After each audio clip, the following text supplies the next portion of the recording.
Yo, what's up mga idol? So mga idol, for this video is mga idol, magluto tayo ng gulay na mais. Alam niyo ba yung mais mga idol? Yung tinatawag na pulutan ng mais dito sa amin, sa Bicol. So ito yon mga idol, oh. Ito yon mga idol, pulutan na mais. Ayan. So tinatawag to na pulutan na mais dito sa amin kasi hindi ko lang sure kung saan nagmula yung pulutan na mais, no. So mga idol, ito yung tinatawag na pulutan na mais, yung mais na malagkit. Yan, mais na malagkit.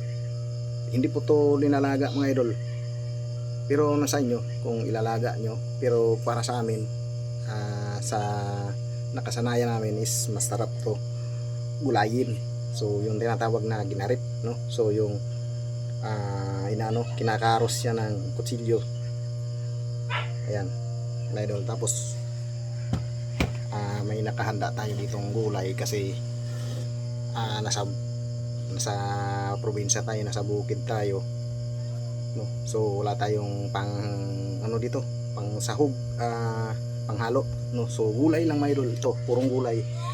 Naghanda ako mga idol ng ng halagbate at itong tinatawag na puro pagulong dito sa amin sa Bicol. Ito, yan yung ihahalo natin mga idol. At siyempre pinobre lang talaga ito mga idol. Sibuyas, bawang lang yung ihahalo natin, saka lagyan natin ng kunting paminta. So ayan mga idol, umpisa na nating garipin to mga idol. Let's go. So ganito lang mga idol yung gagawin natin dito, yung ginarip na mais, no?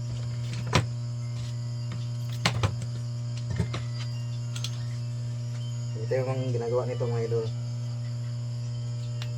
Yan, medyo na. Yan. Yan yung tinatawag na ginarip mga idol, na pulutan na mais.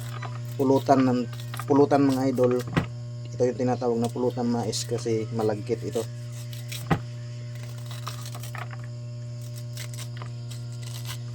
Depende yan sa luto mga idol. Pwede mo siyang ilaga, pwede mo siyang gulayin. Dito kasi sa amin ginugulay ito.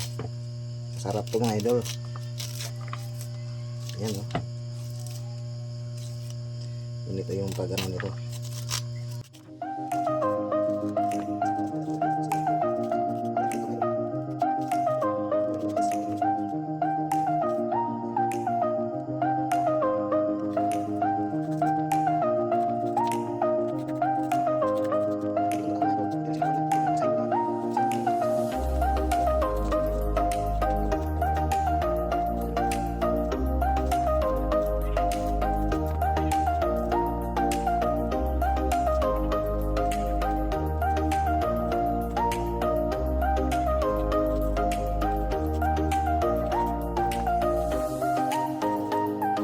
So ayun na mga idol, na garip na natin yung mais na pulutan na gugulayin natin ngayong gabi, no.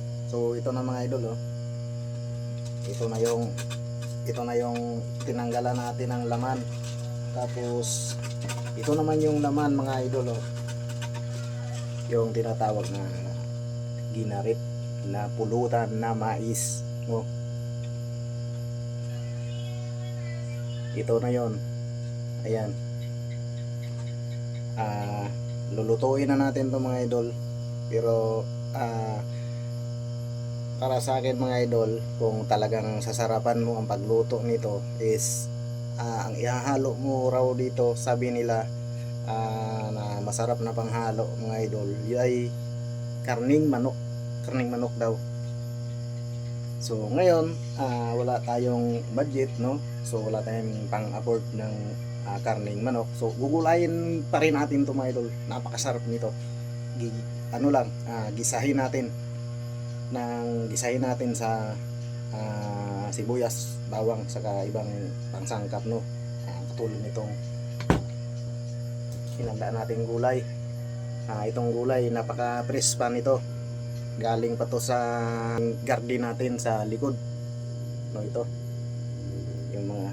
Yung dahon ng alagbate, ito yung para sa akin, ito yung masarap na panghalo dito. Tapos itong mais. So ano pang hinihintay natin mga idol? Tara, lutuin na natin. Let's go. O ayan mga idol, maggisa na tayo ng sibuyas, bawang.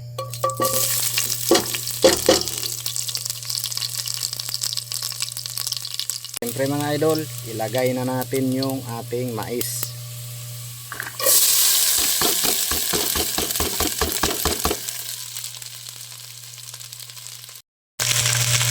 So ayan mga idol, ang bango. Partida mga idol, hilaw pa lang yan, pero nangangamoy ulam na. Ganun kasarap ang gulay ginulay na mais. Ayan, lumalapot na mga idol.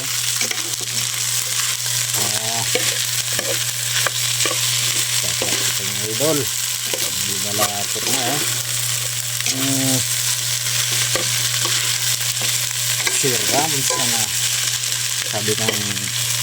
sabi kan Bicolano, siram sana. Ayan mga idol. Pre mga idol, ayun, dumating na tayo sa punto na lagyan na natin siya ng sabaw.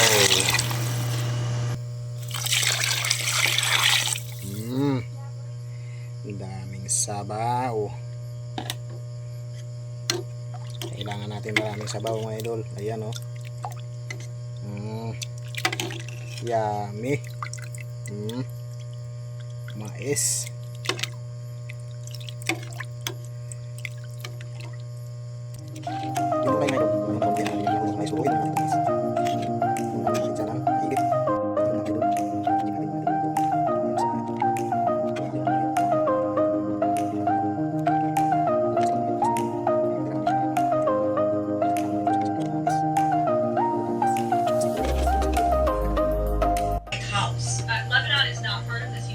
So ayun mga idol, kumulo na yung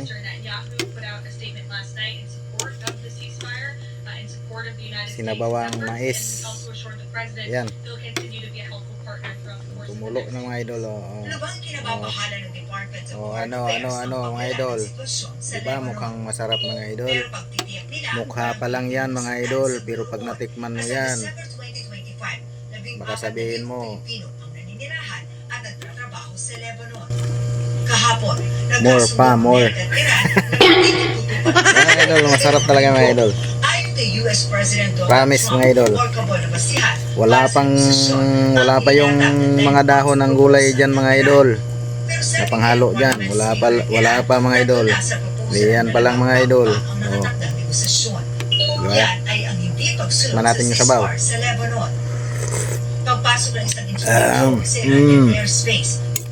Yummy. Hintayin na lang natin maluto yung mais, yung mga mais. Lutuin natin maayos mga idol, yung mais. So ayun mga idol, luto na yung mais natin. So ilagay na natin yung mga gulay na panghalo natin dito. Ito yung mga gulay na panghalo natin mga idol.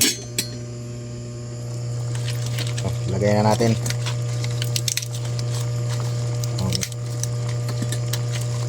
Lagay natin yung mga gulay mga idol. Ito na mga idol. Itong linuluto natin ngayon, itong menu natin ngayon, napaka healthy nito sa katawan mga idol. Puno ng vitamina. Siyempre yung pabida-bina natin na napaka masustansya na gulay, pero hindi masyadong sikat at hindi masyadong kilala dito sa mundo natin. Ito yung alagbate, dahon ng alagbate, dahon ng kangkong. Yan o. Sige. Yummy.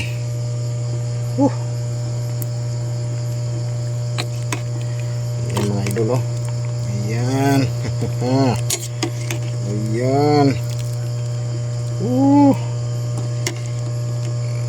Dito lang yan sa Bicol mga idol. Ayan. yung mais. Oh. Oh yeah. Sarap nito mga idol. Ayan oh. Ayan. Oh. Yummy mga idol. Yummy nito mga idol. Healthy foods mga idol. Dahon alagbati mga idol. Oh yeah. Oh, sarap mga idol. Oh, grabe mga idol.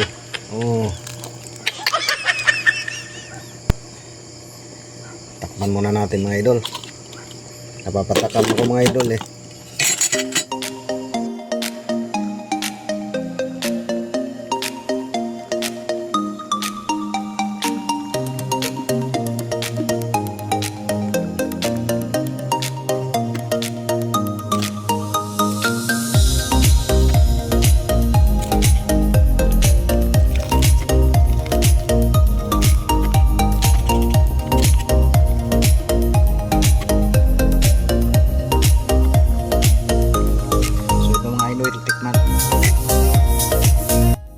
So ito mga idol, tikman na natin mga idol.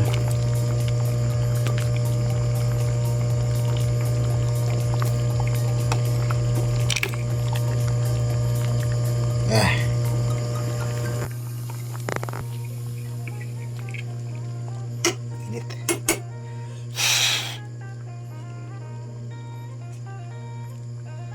Ito mga idol oh.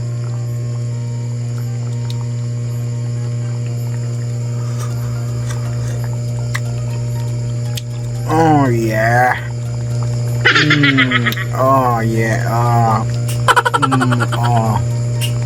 Sarap.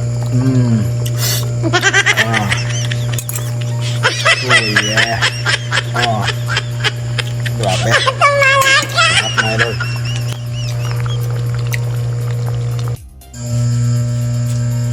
Ito na mga idol oh. Tingnan nyo, luto na oh. Sinabawang mais, ginarip na mais na may halong gulay. Yan, tikman natin.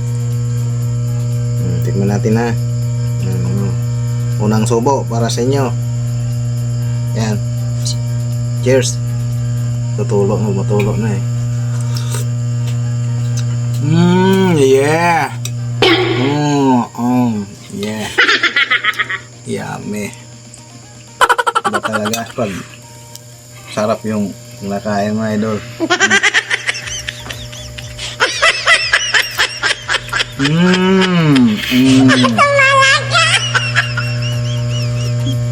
Oh yeah. Oh no. Yung halong gulay mga idol. Tingnan nyo. Gulay lang yung halo pero the best yung lasa. Yeah.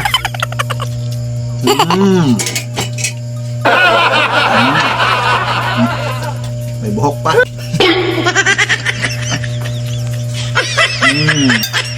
Sarap. Mga idol. So ayan mga idol, kita nyo naman kung gaano kasarap yung luto natin na mais na pulutan. Pulutan pa lang yan idol. Wala pa yung iniinom. Pulutan pa lang yun pero kasarap na. Talagang mapapaungol ka. Mapapaungol ka sa mga idol. Ayan. Sarap na mga idol. So hanggang dito na lang yung aking video mga idol. So huwag kalimutan mag-like siyempre at comment na rin kayo mga idol. Siyempre pakishare ng video at pasubscribe na rin sa aming channel mga idol. Sulu Biyahero.